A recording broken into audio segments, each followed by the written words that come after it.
Salut tout le monde, c'est Ena. Bienvenue à vous dans cette toute nouvelle vidéo de détente et de relaxation. Installez-vous confortablement. On est ensemble, comme vous le voyez, pour une toute nouvelle vidéo ouverture de booster Pokémon. Ça fait un petit moment que j'en avais plus fait. D'ailleurs, je suis désolé, je suis un petit peu inactif pour l'instant sur YouTube. Voilà, j'ai un petit passage à vide, comme ça arrive à tout le monde. Donc voilà, rien de très grave, mais j'ai plus de boulot. Donc voilà, faut que je fasse avec. Et c'est pour ça que je peux pas trop investir au niveau des boosters et de toutes les licences que j'ai envie de faire parce que c'est très compliqué. Bref, on n'est pas là du tout pour parler de ça. En plus, je viens de recevoir ma toute première Tsume. Je suis trop content. Elle est trop bien. Pour le coup, j'ai trop envie de vous la présenter en vidéo. Alors, du coup, aujourd'hui, on va ouvrir des boosters épée et bouclier Star étincelante. Alors, c'est ma toute première ouverture Star étincelante. Je me suis pas du tout spoilé parce que j'avais plein de trucs à faire ces derniers temps. Je sais pas du tout les cartes qu'il y a à l'intérieur. Je crois que j'ai vu 2-3 full art quand même passer, mais vite fait. Bref, voilà, j'ai pris 4 boosters différents comme d'hab. Alors, je vais pas faire la collection Star étincelante, mais par contre, j'ai quand même pris 4 autres boosters pour l'art set. Voilà, parce que je collectionne, on va dire en majorité, tout ce qui est scellé.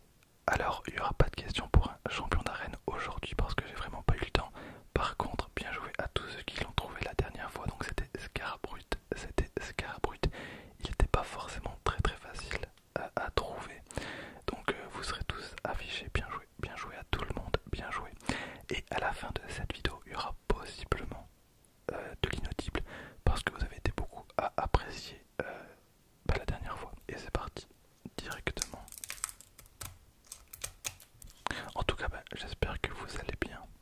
LC4ZDY KGJCHXT. Voilà. Et pour le tri, 1, 2, 3, 4. Et on met tout derrière. Ok. Attendez. Hop. Voilà. Alors elle est un peu griffée. Regardez. Alors hop. Ensuite on a casque marmite qui est un outil Pokémon. On a Cryptero. Il vole grâce à ses pouvoirs psychiques. Certains disent qu'il était le dieu protecteur d'une ville antique, d'autres son messager. Voilà un Pokémon avec lequel j'ai toujours eu un peu de mal. Voilà, c'est pas... Je crois qu'ils étaient au bout, ils étaient totalement au bout, ils avaient plus trop d'idées. On a prémonition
glaciation c'est absolument pas respecté parce que dans le jeu vidéo glaciation, si ça passait, ça one-shotait. Voilà. Alors, oh, le stade en ruine. Eh ben, pour le coup, c'est une superbe carte de dresseur. Elle est vraiment bien. Oh, je fais n'importe quoi.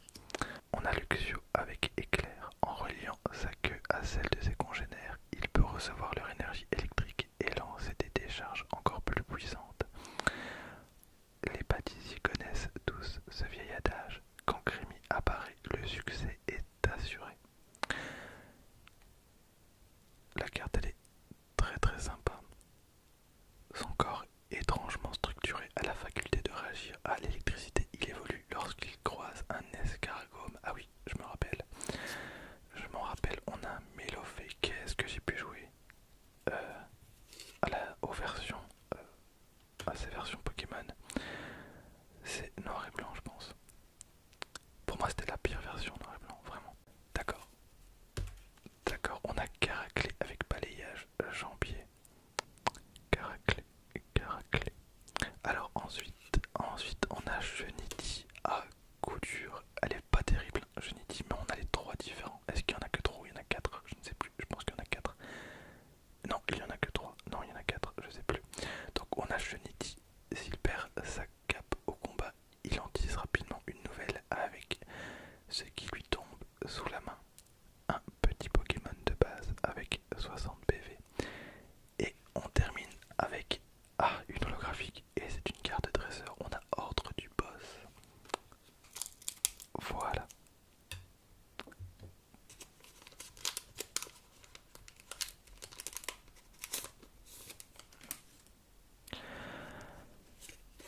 Alors le code TZC7RRL CZR 9XC. On a une énergie psy. Ensuite une carte de dresseur, attention, de Jeren. Voilà. On a Pachirisu. Alors on a quand même 172 cartes dans cette extension. Tonnerre mécanique. D'accord, il arrive que deux Pachirisu se frottent les joues pour partager l'électricité qu'ils ont accumulée. On a Saltimbanque. Saltimbanque. J'aime beaucoup le côté réaliste de l'artwork. Donc on a le Pokémon étoile, donc le numéro 120 avec double tour, lancé 2 pièces. Cette attaque inflige 10 dégâts pour chaque côté face. Lorsqu'on se rend en bord de mer à la fin de l'été, on peut voir des groupes de Starry clignoter à un rythme régulier. D'accord. Ensuite on a Riolu. Riolu, il possède assez d'endurance pour passer des nuits entières à courir. Il est difficile de partir en balade avec lui tant il déborde d'énergie. Le Pokémon Émanation. D'accord, je ne le savais pas. On a un Étourmi. Voilà, ensuite on a un Crémy, première double. Carabing, deuxième double. Tranchodon, troisième double. Mais cette fois, elle est en reverse. Et c'est trop bien. C'est long, gros, robuste son. Sa plus grande fierté, il lèche le sol pour en absorber les minéraux et ainsi renforcer sa dentition. D'accord avec Tranche et Hache sauvage. Le Pokémon Hache au menton. Le Pokémon Hache au menton. Le Pokémon Hache au menton. Et derrière, on aura un Genicel. Évolution de Geniti. Évolution de Geniti. Donc Genicel. Dame colérique. Feuille sangsue. Quand Geniti a évolué, sa cape fusionnée avec son corps, Genicel ne s'en sépare jamais. Bon, c'est pas non plus la folie, mais en vrai je suis plutôt content de faire cette ouverture, donc en vrai ça va. En vrai ça va. Bon, ça serait cool d'avoir une ultra dans un de ces boosters. Enfin, du coup dans ce booster.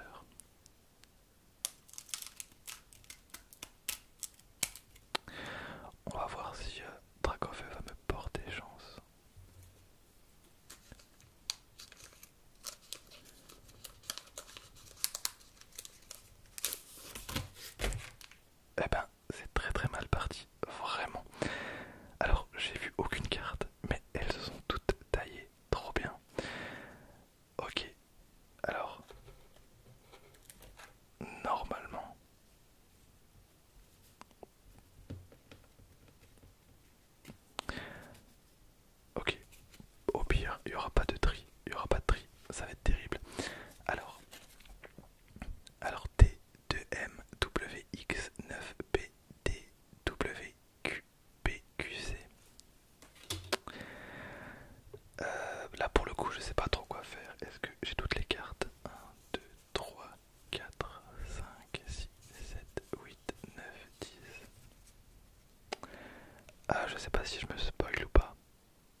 donc avec méga sensu et canon graine qui tabasse avec